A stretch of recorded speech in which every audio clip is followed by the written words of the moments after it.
जनसंवाद न्यूज, सत्य आणि विश्वासाची बातमी। अंबरनाथ शिव मंदिर जवळील कैलास कॉलनी चौकात मुस्लिम दफनभूमीच्या मागणीसाठी मागील 10 दिवसापासून मुस्लिम समाज उल्हासनगर महापालिकेसमोर साखळी उपोषण करत आहे। या मागणीला शिवमंदिर पाटील पुजारी आणि हिंदू सकल समाजाच्या वतीने तीव्र विरोध दर्शवण्यात आलाय। आज प्राचीन शिवमंदिर या ठिकाणी हरिभक्त पारायण कोकण रत्न विश्वनाथ महाराज यांच्या उपस्थितीत स्वाक्षरी मोहिमेला सुरुवात झाली। दफनभूमी प्रस्ताव रद्द करून पर्यायी जागा उपलब्ध करून द्यावी। या ठिकाणी दोन समाजामध्ये तेढ निर्माण होण्याची शक्यता आहे। महाशिवरात्री आणि श्रावण महोत्सव निमित्त राज्यभरातून भाविक शिवमंदिर या ठिकाणी दर्शनासाठी येत असतात, त्यामुळे याचं पवित्र जपलं पाहिजे।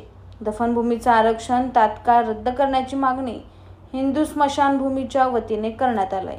विषय असा आहे की या अंबरनाथमधील पुरातन शिवमंदिराच्या परिसरामध्ये साधारणतः 200 मीटरच्या अंतरावर जे स्मशानभूमीचं काम सुरू करण्याचा प्रयत्न प्रशासनाने केला होता, तो थांबवण्यासाठी मागेही आम्ही प्रयत्न केलेले आहेत आणि आजही आम्ही प्रयत्न करतोय।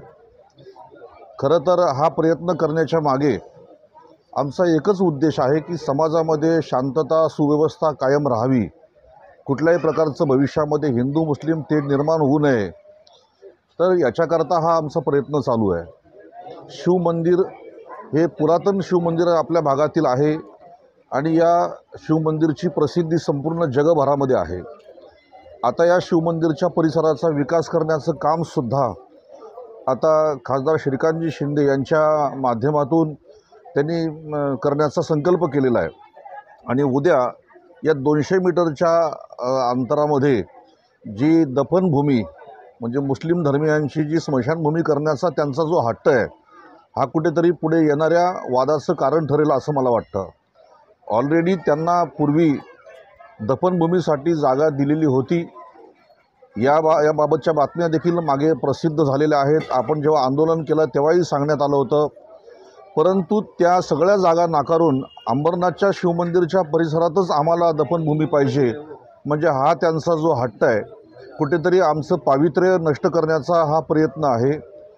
मी एवढंच सांगेन की या शिवमंदिराच्या वार्षिक यात्रेमध्ये महाशिवरात्रीच्या वेळेला या ठिकाणी लाखो भाविक या भारतातून येतात, महाराष्ट्रातून नाही तर भारतातून येत आहेत। जसं त्र्यंबकेश्वर किंवा महाबळेश्वर, भीमाशंकर या ठिकाणी गर्दी आपल्याला पाहायला मिळते, तशीच गर्दी या ठिकाणी सुद्धा आपल्याला पाहायला मिळते। आणि त्या गर्दीच्या वेळेला जर समजा एखाद्या मुस्लिम बांधवाचं जर समजा प्रेत त्या ठिकाणी जर आलं, तर आल्यानंतर वास्तविक गर्दी हटवताना पोलिसांचीच त्या ठिकाणी किती परिस्थिती बिकट असते हे आपण बघताय। आणि त्या गर्दीतून जेव्हा ते स्मशानभूमीकडे जेव्हा प्रेत येतील तेव्हा ती काय परिस्थिती असेल। श्रावण महिन्यामध्ये या ठिकाणी एक हिंदू संस्कृती संवर्धन एक मोठा कार्यक्रम या ठिकाणी असतो आणि एक महिनाभर या ठिकाणी म्हणजे लाखो भाविक या भारतभूमीतून येऊन जातात दर्शन करून। आणि त्यावेळेला जर आपण बघितलं तर एखादं प्रेत आलं तर त्यावेळी काय अवस्था होऊ शकते। आणखी एक महत्त्वाची गोष्ट, प्रत्येक सोमवारी या मंदिरामध्ये आज आपण बघताय सोमवार आहे आणि किती भाविक या ठिकाणी दर्शनासाठी आलेले आहेत। तर अशा या श्रद्धास्थान असलेल्या शिवमंदिरचं कुठंतरी पावित्र्य नष्ट करण्याचा प्रयत्न चालू आहे।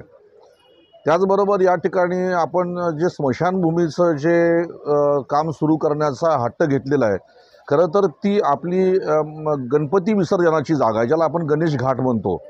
आणि अशा या गणेश घाटावर आता 1.5 दिवसाचे गणपती असतात, 3.5 दिवसाचे असतात, 5 दिवसाचे असतात, 7 दिवसाचे असतात, 10 दिवस, 21 दिवस असा हा गणपती विसर्जनाचा कार्यक्रम सुरू असतो। आणि त्यावेळी एका बाजूला विसर्जन आणि एका बाजूला यांचे प्रेत दफन करणार का? आणि म्हणून पुढे येणारा जो वाद आहे तो वाद होऊ नये याच्याकरता आम्ही सर्वजण आज शांततेमध्ये हे सह्यांची मोहीम हाती घेतलेली आहे। प्रत्येक आंदोलन आता या शिवभक्तांचं म्हणजे या महादेवाच्या भक्तांचं शांततेत आहे आणि म्हणून आम्ही शासनाला एवढीच प्रार्थना करू की हे आंदोलन कुठेतरी तीव्र होऊ नये। आम्ही प्रत्येक वेळी प्रशासनाला सहकार्य करणारी सर्व मंडळी आहोत, म्हणून हे आंदोलन शांततेमध्ये व्हावं याच्याकरता आज आम्ही ही सह्यांची मोहीम या ठिकाणी राबवलेली आहे. नमस्कार, मी प्राचीन शिव मंदिर पुजारी रवी पाटील. आज इकडे दफनभूमी होऊ नये कारण की ती मंदिराच्या खूप जवळ आहे. मुस्लिम बांधवांसाठी शहरात उल्हासनगरमध्ये 4 जागा ऑलरेडी 3 जागा काहीतरी दिलेल्या आहेत. त्यांनी तिकडे बांधावं जेणेकरून इकडे कुठल्याही प्रकारचा तंटा होणार नाही किंवा वादविवाद होणार नाही दोन्ही धर्मामध्ये.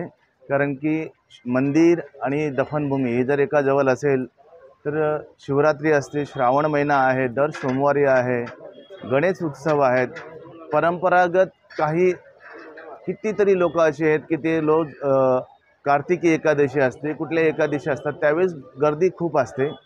वर्षभर म्हणजे 365 दिवसामधून 200 दिवस कमीत कमीत हा कार्यक्रम मंदिराच्या आवारात चाललेला असतो. अशा मंदिराच्या पवित्र ठिकाणी जर कोणी हट्ट करून जर इकडे भूमी मागत असेल तर हे असं वाटतं की काहीतरी कोणाचं गैर करण्याचा हेतू असेल. हे करू नये हे, कारण की आपल्या शहराला लागून भरपूर जागा आहेत. तुम्हाला विनंती आहे सगळ्यांना की तुम्ही तिकडे जागा घ्या आणि तुम्ही तिकडे तुमचं जे करायचं आहे दफनभूमी ते करा. कारण की शहरात आपल्या जागा आहेत आणि तुम्हाला आपली नगरपालिका ते देऊ इच्छिते आणि तिकडे घ्या. कारण की याच्यापूर्वी पण तुम्हाला तिकडे दिलेली आहे. आपण सगळ्यांनी तिकडे आपल्या गुणागोविंदात राहा, तुमचंही व्यवस्थित चालेल. महाराष्ट्राच्या सगळ्या देवी देवतांचं कुठेही अशी भूमीमध्ये असं करायला नको आहे. कारण की जिकडे जागा शहरात असताना त्याच भूमीवर असं काहीतरी करणं हे बरोबर नाही आहे. त्यामुळे आपण तुम्हाला सगळ्यांना विनंती आहे की आपण आपल्या शहराच्या बाजूला तिकडे जागा आहे तिकडे घ्यावी आणि तुमची दफनभूमी बांधावी. धन्यवाद. जनसंवाद न्यूज, सत्य आणि विश्वासाची बातमी. आजच सबस्क्राईब करून बेल आयकॉनला क्लिक करा आणि पहा ताज्या घडामोडींचा अचूक अंदाज आपल्या मोबाईलवर.